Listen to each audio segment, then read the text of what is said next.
IDH. Quel est ce fameux indice qui fait tant parler? Dans ce fameux indice IDH, indice du développement humain, en un an, la Côte d'Ivoire est passée de 159e à 166e sur 193 pays. Laissez-moi parler. Il a dit ceci. Il y a 193 pays dans le monde. Que la Côte d'Ivoire est 160e dans l'indice de développement humain. Nous, on fait rien avec ça. Les Ivoiriens, nous qui sommes là, nous savons que nous nous sentons bien.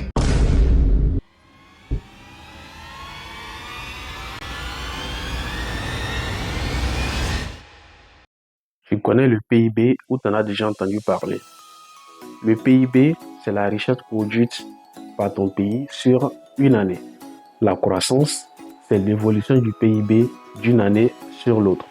Par exemple, l'évolution de nos richesses en 2024 par rapport à 2023. La richesse produite par le pays, c'est très bien. On gagne plus d'argent d'une année sur l'autre. C'est très bien. Pour faire l'analyse, je vais réduire en fait l'État à l'échelle d'une famille. Donc on essaie de se mettre dans la tête qu'on est dans une famille. Dans tous les cas, un bon chef d'État est forcément un bon chef de famille. Donc si on prend une famille qui gagne de l'argent, on peut observer deux types de réactions. On peut avoir une famille qui gagne de l'argent, mais dont les enfants ne vont pas à l'école et il n'y a rien qui est fait pour que les enfants puissent aller à l'école et même réussir plus tard à l'école. Les gens ne sont pas soignés. Quand une personne est malade, on essaie de trouver une solution à la maison. Il n'y a rien qui est fait pour aider la personne à se soigner. Donc, ce qui va agir sur l'espérance de vie de la famille. Les membres, quand tu les prends individuellement, il n'y a personne qui peut s'en sortir.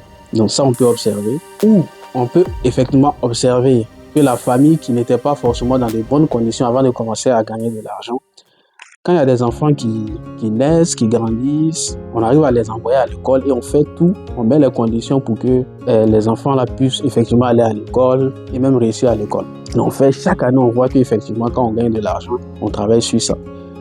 Au niveau de la santé, chaque année, on essaie de progresser également pour faire en sorte que quand les gens sont malades, ils n'aient plus à s'inquiéter parce que les conditions sont réunies pour pouvoir prendre en charge la personne, pour que la personne puisse se faire soigner. On gagne, on voit que chaque année aussi, on essaie de faire en sorte que les gens puissent se nourrir convenablement. Donc, chaque année, on essaie d'améliorer ce côté-là. Donc, finalement, dans cette famille-là, on essaie d'améliorer la santé, donc l'espérance de vie des membres. On essaye de faire en sorte que les enfants puissent aller à l'école et même très loin à l'école. On essaie de faire en sorte que les membres de la famille puissent vivre dignement. Et chaque année, on essaie effectivement de progresser. Tout va pas changer du jour au lendemain. Mais on voit que chaque année, il y a du progrès.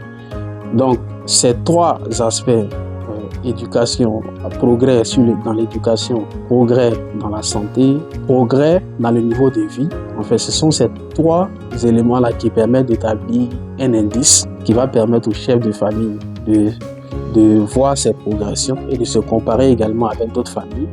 Donc l'indice en question, c'est ça qu'on appelle IDH, si on ramène à l'échelle d'un pays. Et le chiffre en fait, ça se situe entre 0 et 1. Donc de sorte que quand on te donne ton chiffre, on a des catégories dans lesquelles tu peux te situer. Tu as une catégorie dans laquelle, en tant que chef de la famille, tu peux te situer. Donc on en a 4 au total. Donc si toi, on dit que ton chiffre, ton indice est compris entre 0,8 et plus, on va dire que ton IDH est très élevé. C'est très bien. C'est vraiment, tu vas vers la perfection. Quand c'est entre 0,7 et 0,799, on va dire que c'est élevé. C'est très bien. Ton indice de développement humain est très bien. Quand ça se situe entre 0,550 et 0,699, on va dire que ton indice est moyen. Quand c'est en dessous de 0,550, on va dire que ton indice est faible. Je reviens toujours à l'échelle d'une famille. Donc, comme chaque famille reçoit son indice et que les familles sont évaluées de la même façon pour pouvoir établir l'indice, donc elles peuvent se comparer entre elles. Donc, un chef de famille, sa première préoccupation, ça va être de faire progresser l'indice. Parce que c'est ça qui va avoir un impact réel sur la vie en fait de ses concitoyens, des membres de sa famille. Donc, il va se préoccuper d'améliorer tout ce qui est lié à l'éducation, tout ce qui est lié à la santé, en construisant par exemple des hôpitaux, en facilitant, en mettant en place par exemple une couverture maladie, pour faire en sorte effectivement que les membres de sa famille puissent vivre longtemps. Donc, l'espérance de vie, la santé.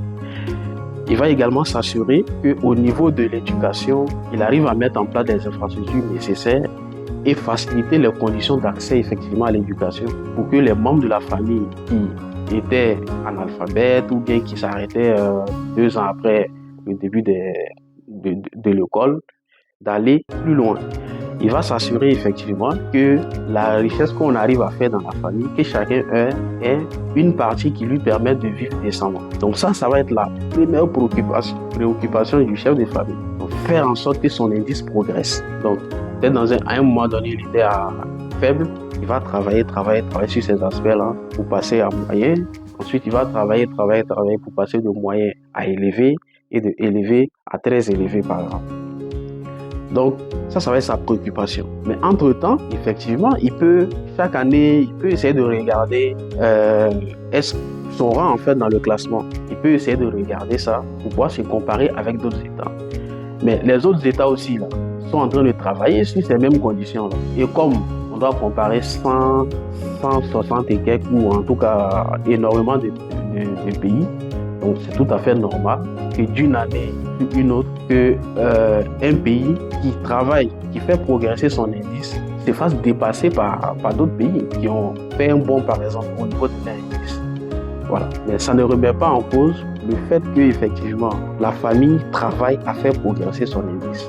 C'est par exemple dans certaines écoles, dans certains milieux très concurrentiels, où on va prendre l'exemple d'une école où on a un trimestre où quelqu'un est premier avec 14 de moyenne. On a 30 élèves dans la classe. Il est premier avec 14 de moyenne. Deuxième trimestre, il est 10e avec 16 de moyenne. On ne va pas dire qu'il est nul. Il n'est pas nul. Il a fait progresser sa moyenne. Mais sauf qu'il a été dépassé sur ce trimestre-là par d'autres élèves. Mais rien n'est dit en fait qu'il ne va pas continuer au troisième trimestre d'avoir par exemple 18 de moyenne et être premier aussi. Voilà. Donc on peut très bien être très bon, mais sur une période, se faire dépasser par d'autres. Voilà. Qu'on peut rattraper, dépasser même plus tard. Si on prend le cas de la Côte d'Ivoire, on peut voir que depuis l'instauration en fait, de cet indice-là en 1990 par les Nations Unies, il y a une période où on avait notre indice qui était à peu près constant. C'est entre 90 et 2000. L'indice était à peu près constant et on était à un indice faible. Entre 2000 et 2010, on a évolué. Mais depuis 2010 jusqu'à aujourd'hui, en fait, on est allé encore plus vite. Et aujourd'hui, on est dans la catégorie IDH moyen. Donc, on n'est pas faible, on est dans la catégorie IDH moyen. Pour moi, si on te parle de IDH, si tu veux juger ton gouvernement par rapport à l'IDH, tu essaies de regarder sa progression. Est-ce que chaque année, on progresse, l'indice progresse ou l'indice régresse? Et tu regardes sur le terrain aussi les actions qui sont faites en fait dans le domaine de l'éducation, donc au niveau des infrastructures, au niveau de l'accès à l'éducation. Regardez aussi l'espérance de vie. Regardez aussi, donc quand on parle de l'espérance de vie, il faut tenir compte de la construction des hôpitaux, de la qualité de notre médecine, etc. Il faut également regarder le niveau de revenu aussi de la population. Donc, il faut regarder s'il y a des actions qui sont faites dans ce sens-là, et chaque année, on continue d'investir en fait dans ces domaines-là. Ça peut te donner une idée des efforts en fait que font des gouvernants pour pouvoir t'assurer une meilleure qualité de vie.